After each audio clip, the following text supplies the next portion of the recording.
Hello hi மக்களே, எல்லாத்துக்கும் வணக்கம். நாங்கள் வந்து பழனி தான் போய்கிட்டு இருக்கோம் மக்களே. நாங்கள் வந்து அறுபடை வீடுகளில் என்னென்ன வீடு பார்த்துருக்கோம்னா ஃபர்ஸ்ட் வந்து திருப்பரங்குன்றம் பார்த்தாச்சு, திருச்செந்தூர் பார்த்தாச்சு.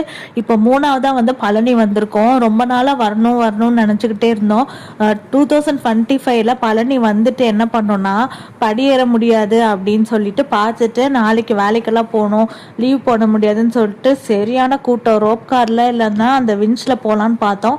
அப்புறம் பார்த்தீங்கன்னா அதுக்கெல்லாம் கூட்டம் நின்றுட்டு இருந்தாங்க. 2 மணி நேரம் 3 மணி நேரம் ஆகும்னு சொன்ன பிறகு இன்னும் எப்படி போகிறதுன்னு சொல்லிட்டு நாங்கள் அப்படியே கிளம்பிட்டோம் மக்களே. இந்த டைம் ஆச்சு கண்டிப்பாக நாம் சாமியை பார்க்கணும் அப்படின்னு சொல்லிட்டு வந்துருந்தோம். இந்த டைமே ரோப் காரில் போகல, விஞ்சிலையும் போகல, எல்லாத்துலேயுமே 2-3 மணி நேரம் ஆகுமாம்மா. காலையில் வந்து 5 மணிக்கே வந்து கோவில் ஓப்பன் பண்ணிடுவாங்க. ரோப் காருக்கு வந்து 5 மணிலேருந்தே லைன் நிற்கிறாங்க. ஆனால் 7 மணிக்கு தான் ஓப்பன் பண்ணுவாங்களாமே ரோப் காரும் சரி விஞ்சும்